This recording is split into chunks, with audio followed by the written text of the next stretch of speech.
Hey everybody, and welcome to the Equinor Summer STEM series. My name is Mr. Richards. I'm a pre-service teacher at the University of Houston. I'm with the Teach Houston program, which is a great program for aspiring math and science teachers. And we've got some really cool stuff planned for you in this series. So let's go ahead and jump right into today's guided activities. Our mission today is going to be to go and find this animation, get it onto our computer, get it running, learn some of the ins and outs of the ways that it works, and then we're actually going to go in and we're going to turn some dials and we're going to flip some switches and some levers, and we're going to try to adjust this thing by changing the actual code, and we're going to try to see if we can make this animation change. So as you're watching this, I want you to be thinking about a couple of different ways that we might want to alter this before we get started on today's mission. All right, everybody, welcome back to the third section of our Python tutorial. I thought that was a pretty cool little animation, so I want to show you where we can find it, and then we can start messing around with it. The first thing we need to make sure that we've got is we have our PyCharm opened up at our project, and we have our requirements.txt file with the word arcade written in it. So what we're going to do is we are going to right click on our arcade1 folder again, or whatever it is that you decided to name it, and we're going to create a new Python file. And we're going to call this city. So we have a city.py file that's completely empty, and you'll notice this little bar that's going to pop up that says package requirement arcade is not satisfied. So we just go ahead and click install requirement, and what that's going to do is it's actually going to reach out and grab that arcade package that we wanted. If you look down here, you can see that we're installing the package that's called arcade. So what we're going to do is we're going to go into a web browser, and we're going to look up Python arcade. So there's tons of different graphic Python packages. There's ones called Pygame, there's ones called graphics.py, there's Python arcade. There's several other ones that lots of people have created for many different purposes. I think that this is a really good one for the kind of stuff that I want to show you. So when you click on Python arcade, this should be the first thing that comes up is the Python arcade library. So we'll go to this website, and we are going to go to example code. So this is lots of different examples of code that's actually been already put together for you.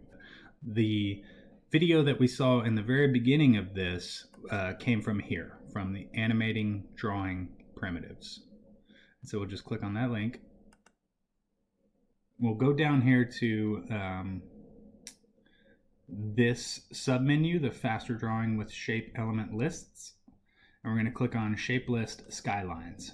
So this might look a little bit familiar to you. And so as you can see here, what they've done is they have listed all of the code for this animation.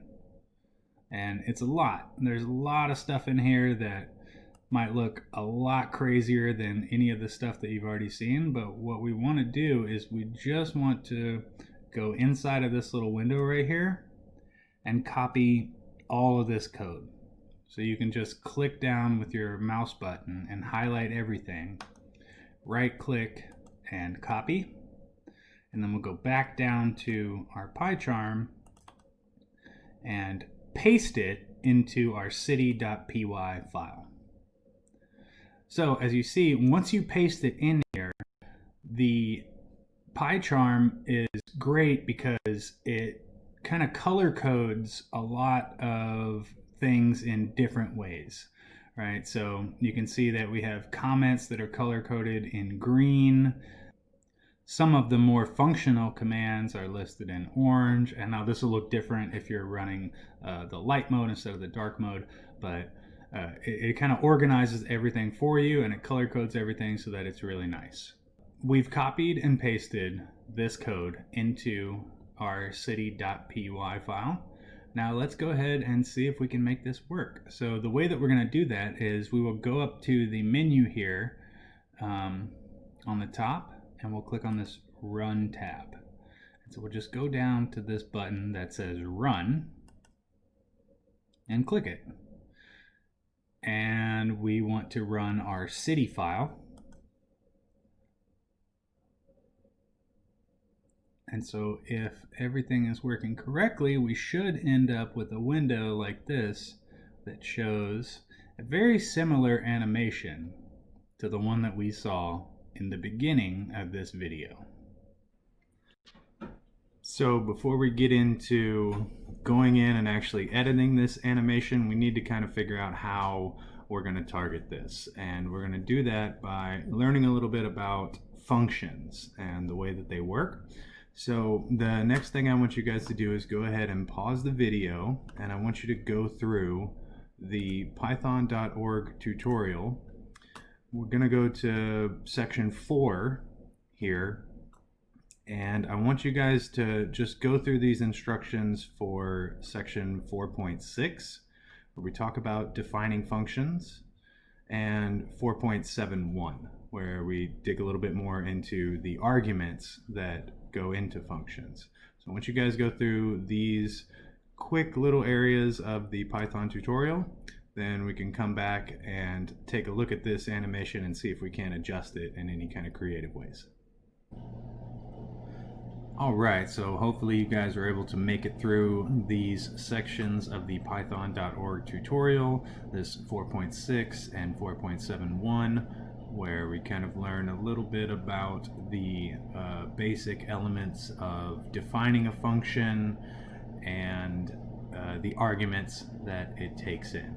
So as I said earlier, before we pause the video, this is the way that we're actually going to go into our city.py file and try and adjust some of the animation, is by going and finding specific functions and adjusting the arguments. So when we're talking about functions, we're talking about a function is an organized block of reusable code that performs a very specific action based on the parameters or arguments that it receives. And when it comes to creating these things in Python, the way that we do it is by starting with this def line right here. So if we just look at the very beginning of our city.py file, we can see that the first thing that we're going to do is we're going to define a function here called make star field. And this thing is going to input, or it's going to receive an input that we're labeling the star count.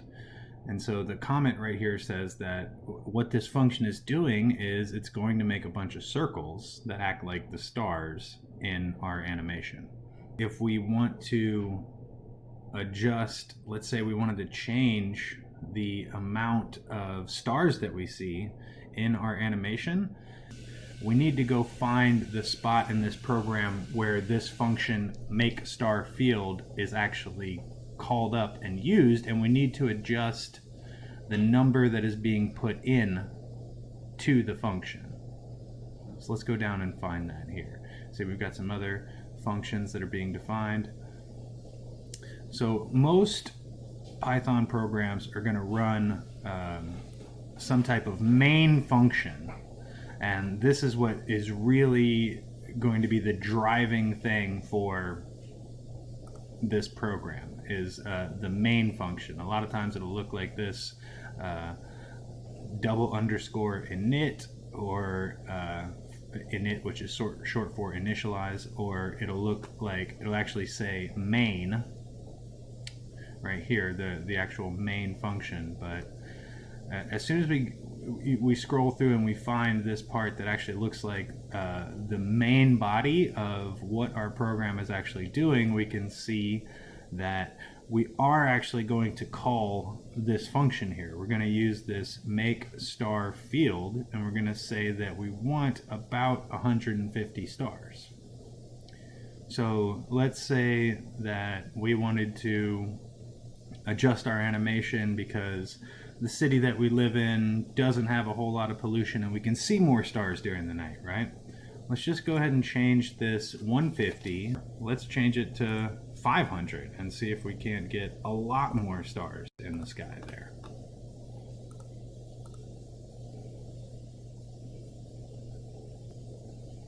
Oh yeah, now we got a real starry night going on here. So just by adjusting the arguments inside of this one function, we're able to kind of change our animation dramatically. Now, I just want to give you a quick word of caution before I show you one or two other ways to adjust this and send you off on your exploration. It's probably a good idea to go ahead and make a copy of this file that we have here and to try and change one or maybe two things at a time. If you start adjusting a whole lot of the arguments that are being taken in by this function, it might be a little bit difficult to keep track of what has happened and where. And so the first thing I want to do is I want to go back to the initial value that we started with here and just kind of leave my original city file. And so what I want to do is I want to make a copy of this city.py file that I can actually adjust. So I'm just going to create a new file in my folder here. So I'll right click that arcade folder and I will create a new Python file that is called, we can name it whatever we want. I'm just going to call it, let's say, city change. That way I know that this is the one that I've changed.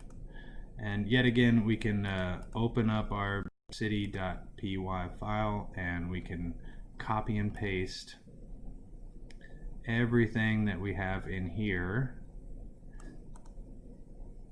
into our new city change file.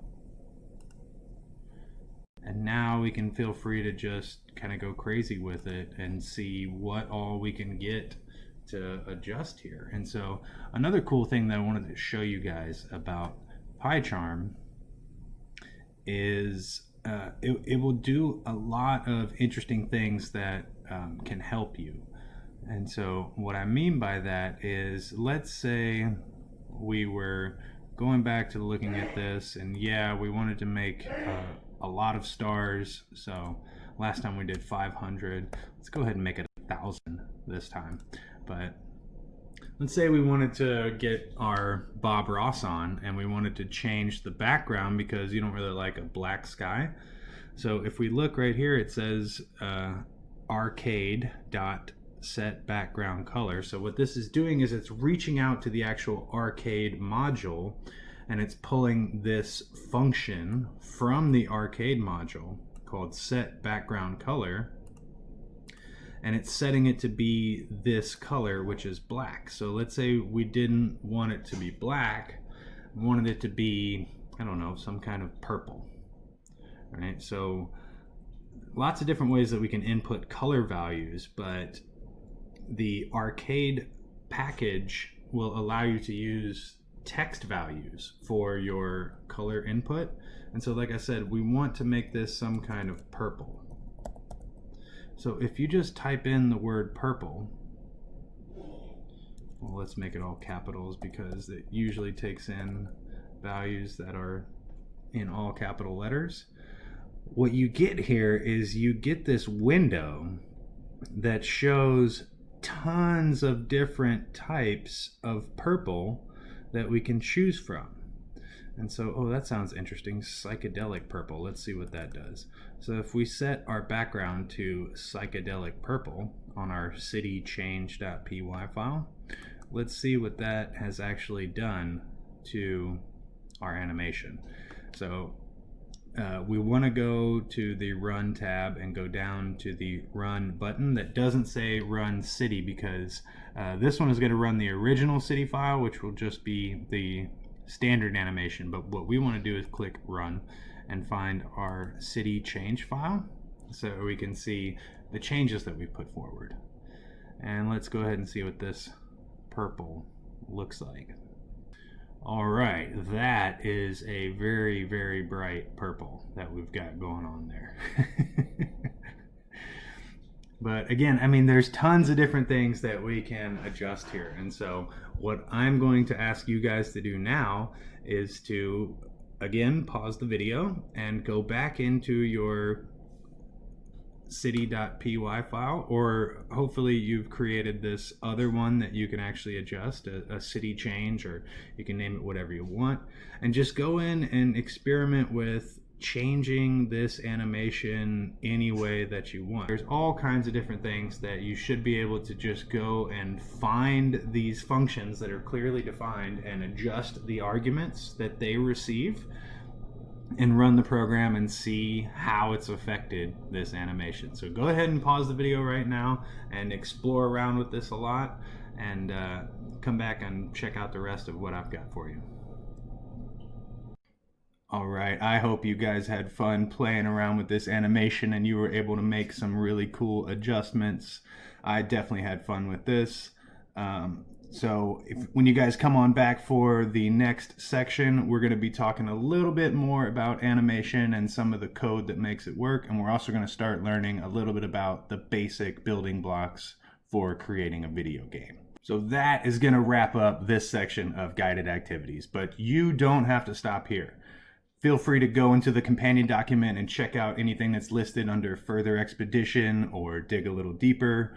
Or you could do your own research. You can go and take any of the topics that we talked about and pop it into a search engine and be on your way. And please feel free to check out some of the other sections that we have in this Equinor Summer STEM series. We've got stuff that's covering all kinds of math and science and technology topics that you guys will find interesting. Thank you so much for stopping by. And until next time, remember, the most important step a person can take is always the next one.